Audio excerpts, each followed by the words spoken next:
சிறைச்சாலையில் குழப்பங்களை கைதிகளை ஏற்படுத்தினாங்க. அதே மாதிரி வெளியில் சில தவறுகளை அரசியல்வாதிகளும் கைது செய்யப்பட்டாங்க. அதையும் இவையோட தொடர்பட்டு அந்த கைதுகளை குறைக்கிறதுக்கான நடவடிக்கையாகவும் சில கருத்துணும். அது சம்பந்தமான கருத்து இது உண்மையாகவே எங்களுக்கு அது பற்றின முழுமையான விவரங்கள் இல்லை.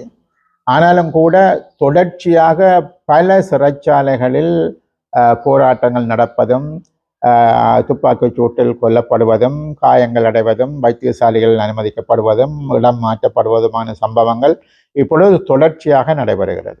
உங்களுக்கு அது நீர்கொழும்பில் ஆரம்பமாக இப்பொழுது மகர சிறைச்சாலை, பிற்பாடு போகம்பரை, பிற்பாடு கொழும்பில் இருக்கக்கூடிய மெகசின் சிறைச்சாலை, ரத்னபுரையில் உள்ள சிறைச்சாலை என இது தொடர்ந்து கொண்டிருக்கிறது. ஆகவே இது இவ்வாறு தொடர்வதற்கான அடிப்படை காரணம் என்ன? இதற்கு ஒரு பின்புலம் இருக்கிறதா? இதற்கு ஒரு அரசியல் பின்புலம் இருக்கிறதா? அல்லது என்ன அடிப்படையில் இவ்வாறான நிகழ்வுகள் இதுவரை காலமும் இல்லாத இவ்வாறான நிகழ்வுகள் தொடர்ந்து எல்லா இடங்களிலும் நடைபெறுகிறது? அரசாங்கம் கடந்த காலத்தில் மிக அதிகமான அளவு போதை வஸ்து கடத்தல்காரரை கைது செய்திருக்கிறது. அவர்கள் எல்லோரும் பல சிறைச்சாலைகளில் இருக்கின்றார்கள். அவர்கள் இதுக்கு காரணகர்த்தாக்களாக இருக்கிறார்களா, அல்லது அவர்களை அண்டி பிழைக்கக்கூடியவர்கள் இதற்கு காரணகர்த்தாக்களாக இருக்கிறார்களா, அல்லது இந்த சிறைச்சாலைகளில் 1000 பேர் இருக்கக்கூடிய சிறைச்சாலைகளில் 3000 பேரை அடைப்பது, 4000 பேரை அடைப்பது போன்ற நிலைமைகள் எல்லா சிறைச்சாலைகளிலும் இருக்கிறது. இது சிறைச்சாலையில் இருக்கக்கூடிய பிரிசனர்ஸ் மத்தியில் பிரச்சனைகளை உருவாக்கி இருக்கிறதா? இது தொடர்பான விசாரணைகளை அரசாங்கம் முன்னெடுத்திருப்பதாக கூறுகிறார்கள். ஆகவே அது பற்றின அறிக்கை ஒன்றும் ஏற்கனவே ஜனாதிபதியிடம் கையளிக்கப்பட்டிருப்பதாகவும் கூறுகிறார்கள். ஆகவே அரசாங்கம் இவ்வாறு எல்லா இடங்களிலும் இது முன்னர் இப்படி எல்லா இடங்களிலும் நடந்ததாக, ஒரு சில இடங்களில் முன்னர் நடந்திருந்தாலும் கூட எல்லா இடங்களிலும் தொடர்ச்சியாக இவ்வாறான நிகழ்வுகள் நடந்ததாக இலங்கையில் அப்படியான வரலாறுகள் இல்லை. ஆகவே இப்பொழுது தொடர்ந்து நடைபெறுவதாக இருந்தால் அதனுடைய சூத்திரதாரிகளோ பின்புலங்களோ இருந்தால் அரசாங்கம் கண்டுபிடிக்க வேண்டும். அதாவது சிறைச்சாலைகளில் இருப்பவர்கள் எல்லோரும் குற்றவாளிகள் என்று கூறிவிட முடியாது. அப்பாவிகள் பல பேரும் சிறைச்சாலைகளில் இருக்கிறார்கள். ஐமிச்சத்தின் பேரில் கைது செய்யப்பட்டவர்கள் பல பேர் சிறைச்சாலைகளில் இருக்கிறார்கள். ஆகவே அவர்களது உயிர்கள் காப்பாற்றப்பட வேண்டும். ஆகவே அங்கு நடக்கக்கூடிய துப்பாக்கிச் சூடுகள் போன்றன பல அப்பாவிகளை சில சமயம் கொலை செய்வதற்கு காரணமாக அமைந்து விடுகிறது. ஆகவே இந்த நிலைமைகள் மாற்றப்பட வேண்டுமாக இருந்தால் நிச்சயமாக சிறைச்சாலைகள் என்பது முழுமையாக மறுசீரமைக்கப்பட வேண்டும். இந்த குற்றம் புரிந்தவர்கள், போதை வஸ்து கடத்தல்காரர்கள் அல்லது ஏனைய சாதாரண குற்றவாளிகள், இவர்கள் எல்லோரையும் ஒரே சிறைச்சாலைகளில் அடைப்பது போன்ற பல விஷயங்கள் நிச்சயமாக அது ஒரு என்னென்னு சொல்றது, அது குற்றவாளிகளுக்கு மேல் அது ஒரு எப்படியான மாற்றங்களை உருவாக்கும் என்ற கேள்விகள் எல்லாம் இருக்கிறது. ஆகவே அந்த வகையில் நிச்சயமாக இது தொடர்பான முழுமையான விசாரணை அறிக்கைகளை வெளியிடுவதன் மூலம்தான் மக்களுக்கு இதனுடைய உண்மைத்தன்மைகள் தெரிய வரும். என்று சொன்னால் உள்ளுக்கு என்னென்ன விஷயங்கள் நடைபெறுவது என்பது வெளியில் இருக்கக்கூடிய எங்களை போன்றவர்களுக்கு தெரிய வருவதில்லை.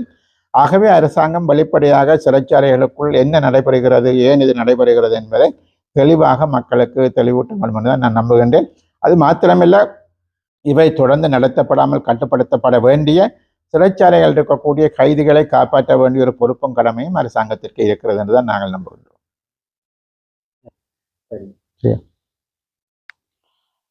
அண்மையில் வடகிழக்கை சார்ந்த தமிழரசு கட்சி, ஜனநாயக தமிழ் தேசிய கூட்டணி, அதே போல வடகிழக்கு மற்றும் பிரதேசங்களைச் சேர்ந்த முஸ்லிம் காங்கிரஸ் மற்றும் ரிசாட் பதியுதீன் தலைமையிலான கட்சி, அதைவிட மலையகத்தை பிரதிநிதித்துவப்படுத்தக்கூடிய இலங்கை தொழிலாளர் காங்கிரஸ் மற்றும் ராதாகிருஷ்ணன் மனோகணேசன் திகாம்பரம் தலைமையிலான கட்சி, மொத்தமாக 6 கட்சிகளை உள்ளடக்கிய ஒரு தளம் ஒன்று உருவாக்கப்பட்டது.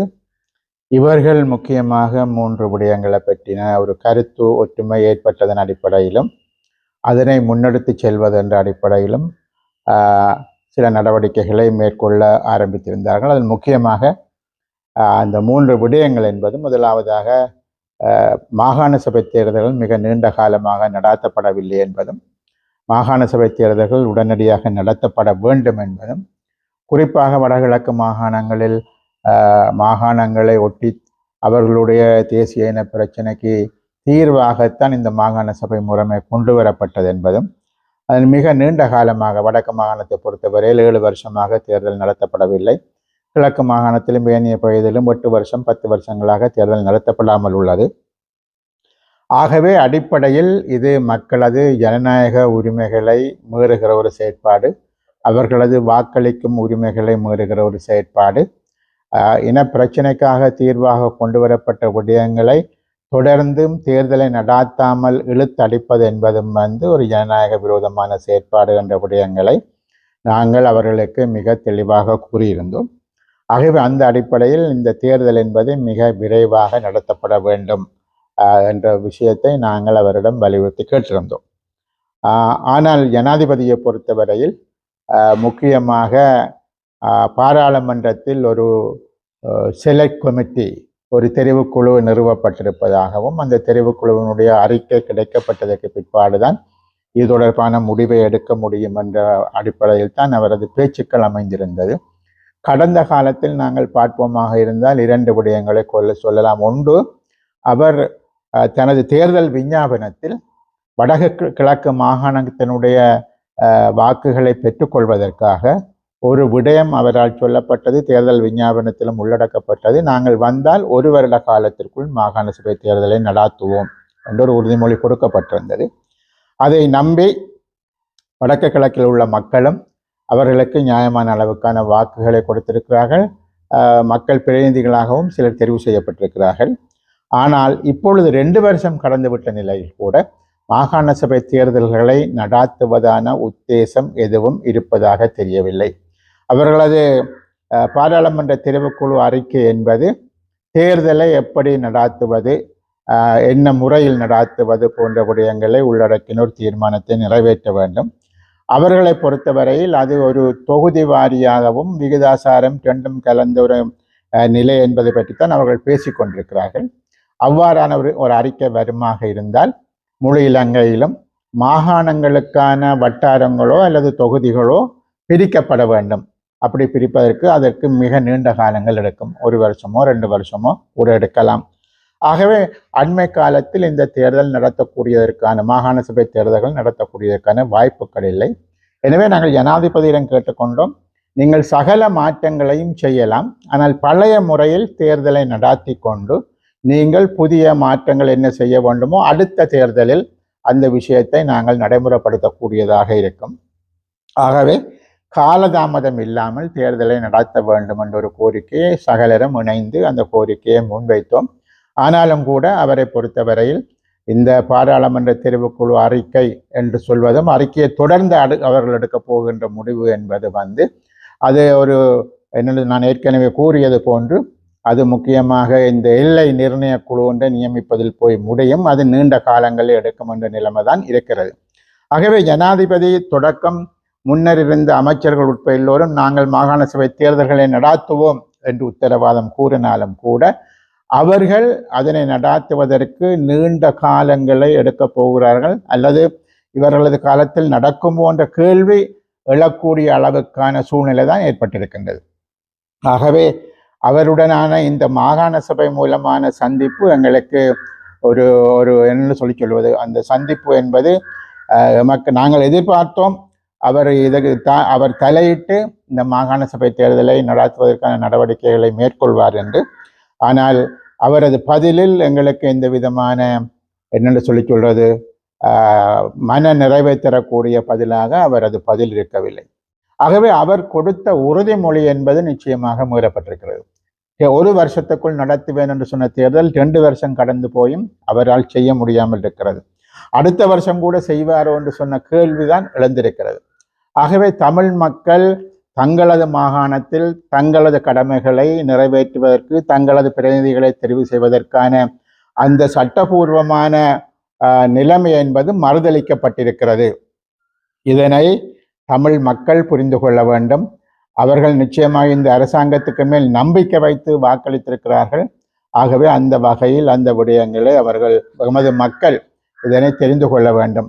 இது வெறுமனே ஜனநாயக தமிழ் தேசிய கூட்டணியும் OPRல அல்ல, இலங்கையில் வாழக்கூடிய ஒரு 25% மக்களை பிரதிநிதித்துவப்படுத்தக்கூடிய முஸ்லிம், தமிழ், மலையக தமிழ் பிரதிநிதிகள் எல்லோரும் உள்ளடக்கிய இந்த சபை என்பது அவர்கள்தான் இந்த சந்திப்பை ஏற்பாடு செய்திருந்தோம்.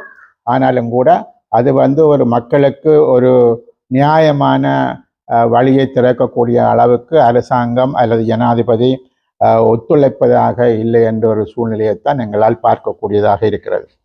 இரண்டாவதாக முக்கியமான விடயமாக பேசப்பட்டது காணிகள் விடுவிப்பு தொடர்பாக. முக்கியமாக வடக்கு கிழக்கு மாகாணங்களில் முப்படையினரும் வைத்திருக்கக்கூடிய காணிகள், இதைவிட மலையக மக்களுக்கான காணி பகிர்ந்தளிப்பு என்பது, இந்த 2 விடயம் தொடர்பாக பேசப்பட்டது.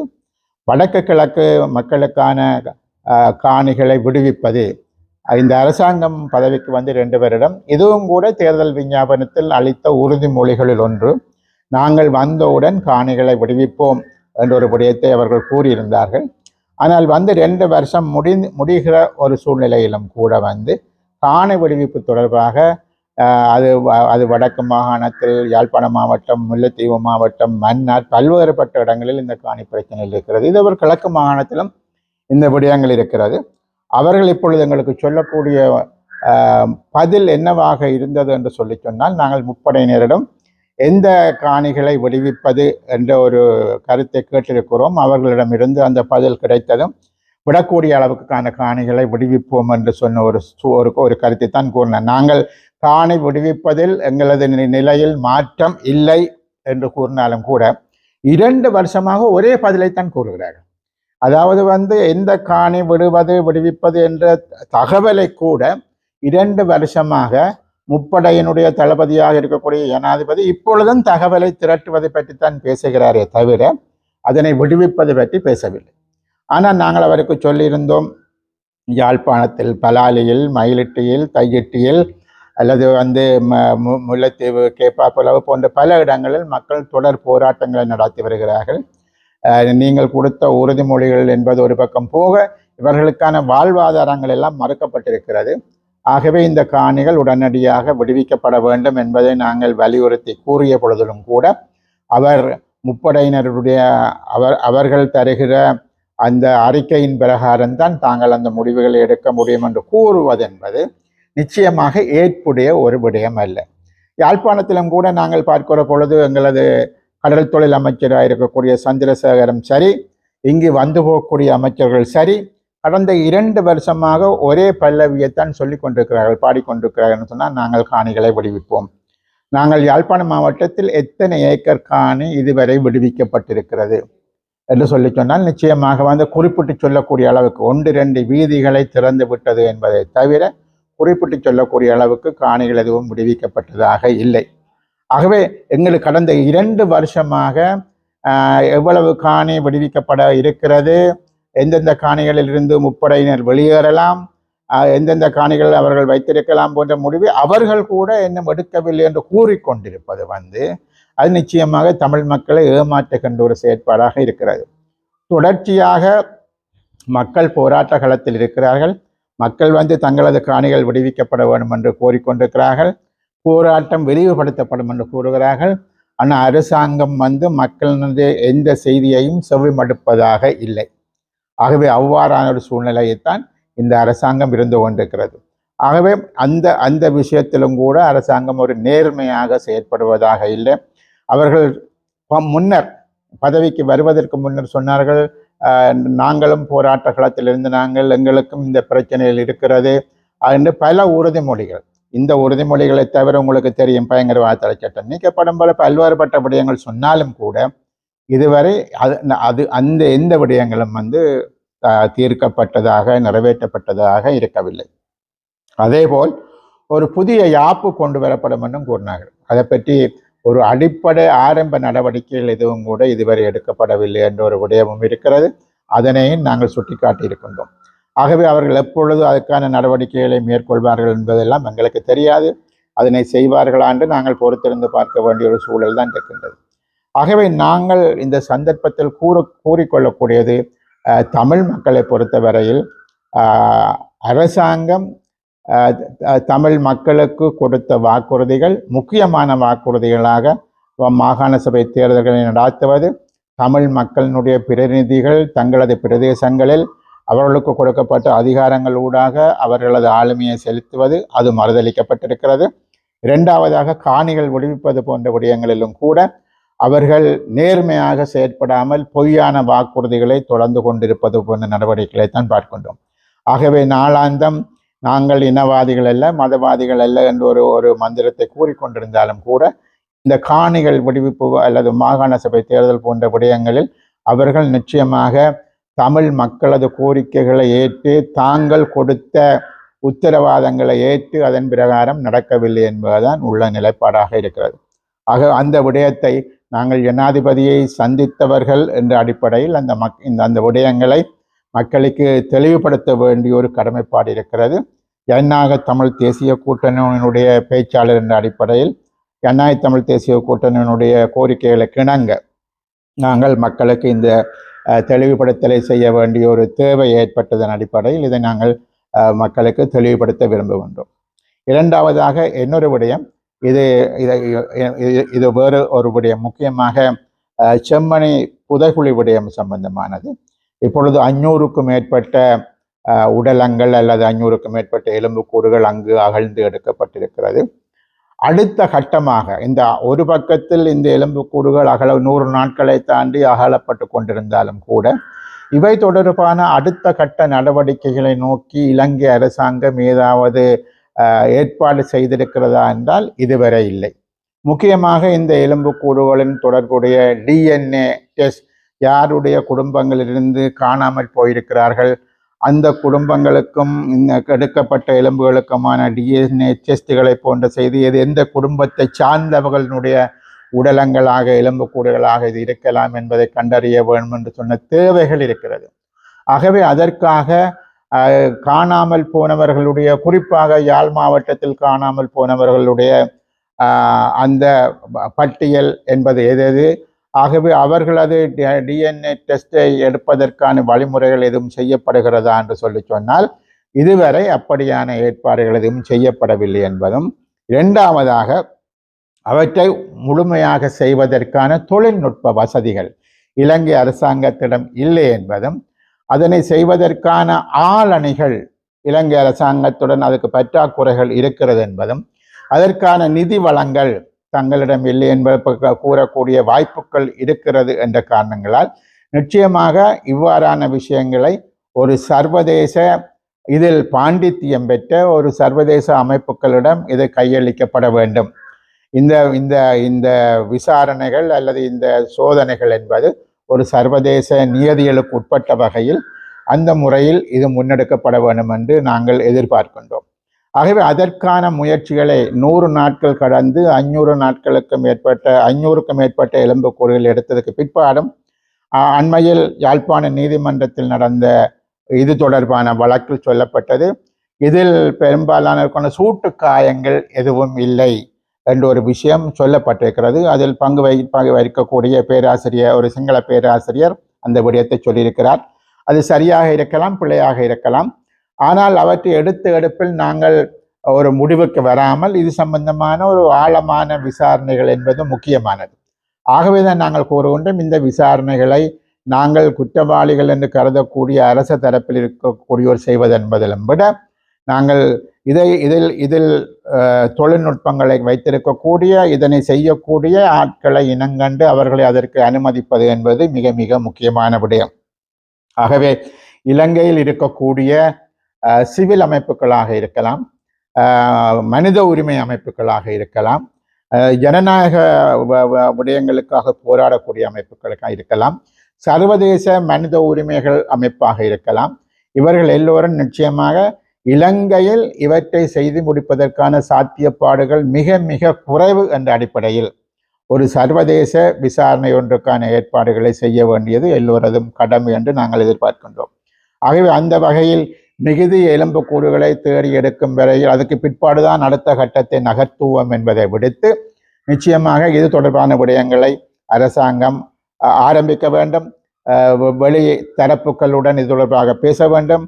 அது UNHRC-யாக இருக்கலாம், ஐரோப்பிய யூனியன் நாடுகளாக இருக்கலாம், இந்த விஷயங்களில் தொழில்நுட்பங்களை கொண்டவர்களாக இருக்கலாம், எங்களுக்கு உதவி செய்யக்கூடியவர்களாக இருக்கலாம். இவர்களை அணுகி இந்த விடயங்கள் தொடர்பாக பேசப்பட வேண்டும் என்பது நிச்சயமாக தமிழ் மக்கள் அவ்வாறான ஒரு விடயத்தை எதிர்பார்த்து இருக்கிறார்கள்.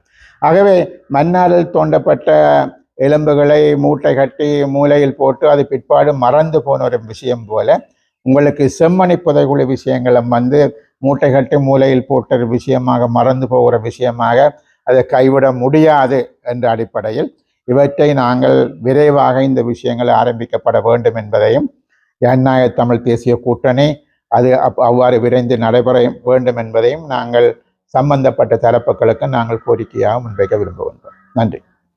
ஈழ மக்கள் புரட்சிகர விடுதலை முன்னணியின் தலைவரும் ஜனநாயக தமிழ் தேசிய கூட்டணியின் பங்காளி கட்சி தலைவரும் ஊடக பேச்சாளரும் யாழ் மாவட்ட முன்னாள் பாராளுமன்ற உறுப்பினருமான கந்தையா சுரேஷ் பிரேமச்சந்திரன் யாழ்ப்பாணத்தில் நேற்று ஊடகங்களுக்கு கருத்து தெரிவித்தார். இதன்போது சமகால நிலைமைகள் தொடர்பான விடயங்களுக்கு பதிலளித்தார்.